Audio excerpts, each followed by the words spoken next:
Eto mga pare ko, isang kaalaman po ulit tungkol po sa mga bearing na ginagamit po natin sa ating motor at pinapalitan po natin pag nasira. Kasi baka magkamali po tayo na maling bearing po yung ating magamit at hindi po tumugma sa kanyang trabaho. At yung ending po nito ay mabilis po siyang masisira.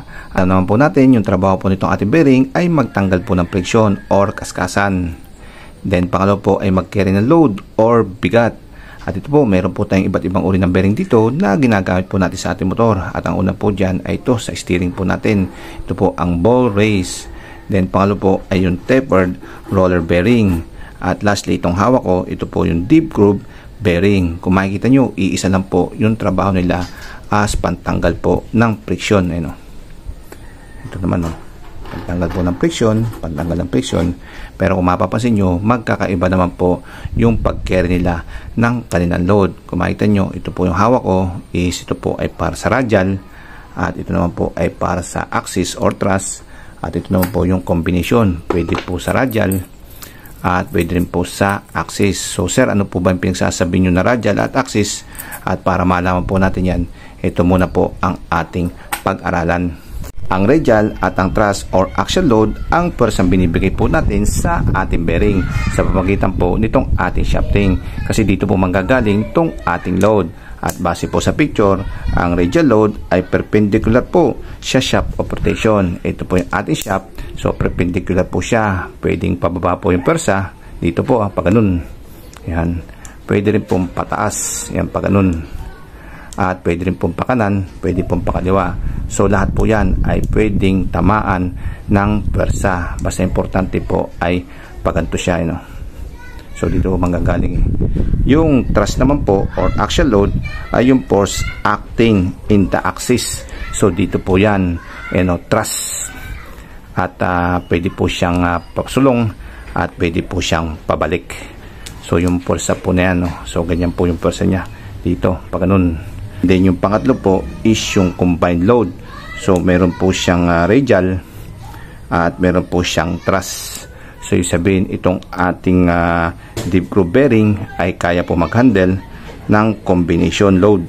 So pwede po siya sa radial at pwede din po siya sa thrust. So mga pare ko, alam niyo na po yung tatlong load, radial, axial or thrust and combined load. Kaya sabi ko nga po kanina, yung trabaho po nitong ating bearing ay nagkakaparehas po sa pagtanggal ng kanyang friction. Pero nagkakaiba po siya kung paano niya po i-handle yung kanyang load.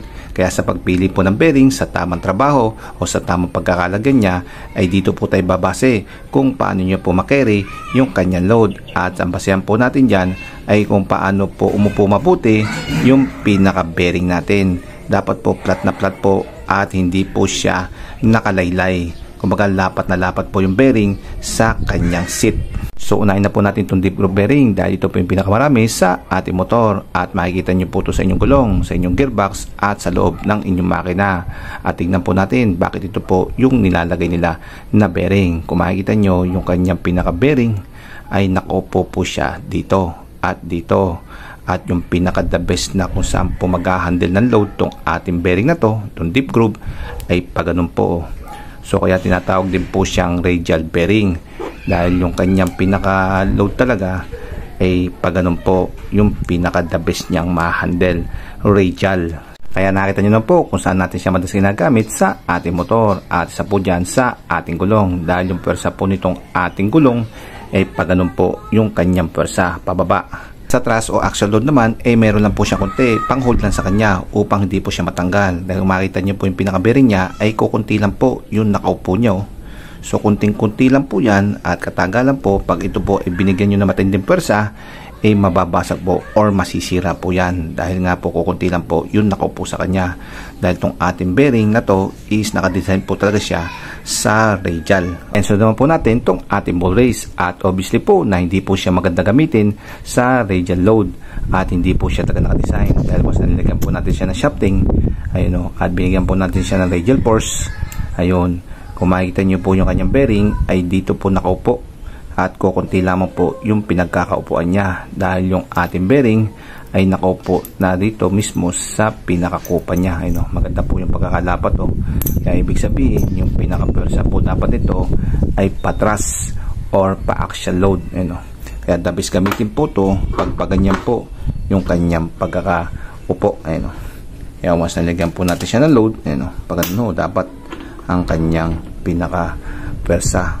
Siya po ay pang thrust or axial load talaga yung ganyang gamit. Kaya perfect na perfect gamitin po to sa steering wheel natin. And lastly, ito pong tapered roller bearing natin. At obviously po na pwede po siya sa radial load. Dahil ito po yung ating shaft. Ayan o. Kung makikita nyo yung kanyang roller bearing, ay lapat na lapat po sa pinaka kopa niya. Ayan o. So pwede po siyang pang radial at pwede din po siyang pang thrust.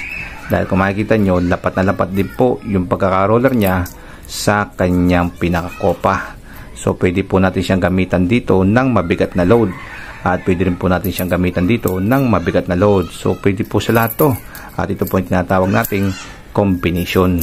Itong ating tapered roller bearing. Kung may tatanong nyo lamang kung bakit hindi ko po gumagamit ng knuckle bearing sa ating motor. Dahil ito pong ating knuckle bearing ay nakadesign lang po to sa low speed. Pero mataas po yung kanyang carrying load. At ang kailangan po natin sa high speed ay itong ball bearing. Kaya ito po madalas yung nakikita sa loob po ng ating makina, sa loob po ng ating gear at sa ating gulong. Dahil ito po ay nakadesign nga po sa high speed. So kung low speed, pwede po itong ating knuckle bearing ay pwede po natin gamitin to sa ating steering wheel. Kaya sa ating steering wheel, ang pwede po natin gamitin ay dalawa. Itong ating ball race at itong ating knuckle bearing. So yung dalawang bearing po na to ay nakadesign po talaga sa thrust or axial load. Kaya the best po siyang gamitin sa ating steering wheel.